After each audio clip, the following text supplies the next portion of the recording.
Assalomu alaykum hammaga. Bugun biz kreking jarayoni haqida o'rganamiz. Ma'lumki, kreking jarayonida og'ir neft fraksiyalari mazut gidron yuqori haroratda parchalanib, yengil fraksiyalarga ajratiladi. Kreking jarayoni 3 xil bo'ladi. Ya'ni oddiy kreking yuqori haroratda parchalash, katalitik kreking katalizator orqali parchalash yoki gidrokreking degani vodorod va katalizator orqali o'sha og'ir fraksiyalarni parchalab, yengil neft fraksiyalarini olish jarayoni hisoblanadi. Ushbu jarayon har qanday neftni qayta ishlash zavodida ishlatiladi. Sababi rafinikasiya kanalidan chiqarayotgan mahsulot katta qismi mazut bo'ladi, qoldiq mahsulot hisoblanadi. Masalan uchun, rafinikasiya kanalidan kirayotgan mahsulot 100% mazut olishdi desak, o'sha 60% mazut sifatida, qoldiq sifatida chiqib ketadi. Qolgan 40% benzin, kerosin, dizel sifatida fraksiyaga ajraladi. Katta miqdordagi qoldiqni biz bir qismini vakuum kolonnaga beramizda, u yerda distillyat moylarini olamiz, lekin vakuum kolonnadan ham katta miqdorda gidron kabi qoldiq chiqadi. Mazut, gidron qoldiqlarini biz shunchaki to'kib yubora olmaymiz, undan unumli foydalanishimiz kerak. Bu narsani gidrokreking yoki kreking jarayoni hal qiladi, ya'ni o'sha narsani parchalab, yengil fraksiyalarni olib beradi bizga. Jarayon ketishini kuzatamiz. Bu yerda mahsulot kelyapti, pechda qizyapti. Mana bu yerda katalizator bilan aralashib, suspenzion ko'rinishda, ya'ni suyuq modda sifatida bu yerda mazut yoki gidron bo'lishi mumkin yoki aralashmas. Katalizator bilan qo'shilib, endi bu yerda katalitik kreking haqida gapirgan.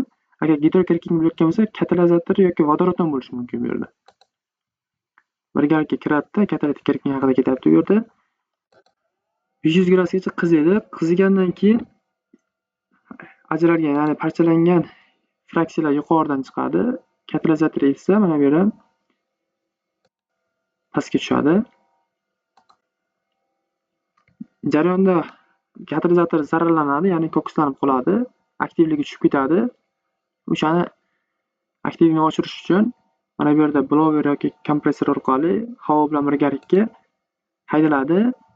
Mana bu yerda haydalib, katalizator regeneratsiya qiluvchi reaktorga beriladi. Bu yerda 600 gradusda qizdiriladi.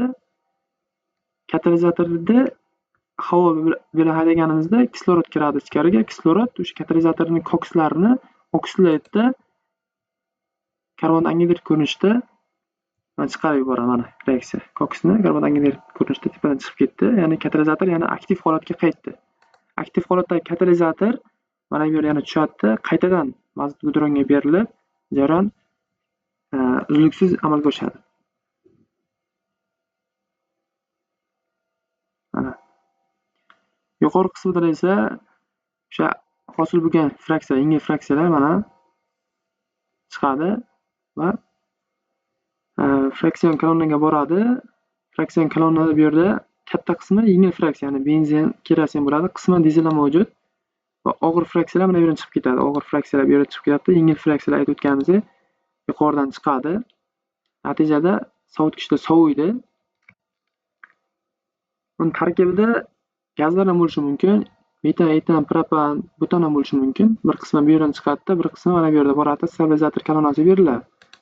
Stabilizator kolonnasida shu mahsulotimiz, ya'ni benzin yoki kerosinga o'xshagan mahsulotimiz to'liq gazlanadi. Katta qismi benzin hisoblanadi, yengil fraksiya hisoblanadi.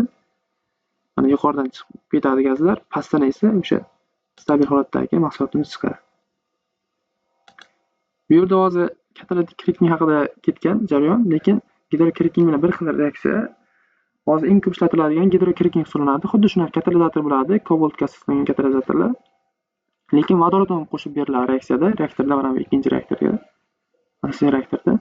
Natijada tuyulmagan uglevodorodlar hosil bo'lsa, masalan uchun alkenlar hosil bo'lsa, vodorod bilan qisman tuyulib ham ketadi bu yerda. Natijada mahsulot sifati oshib ketadi.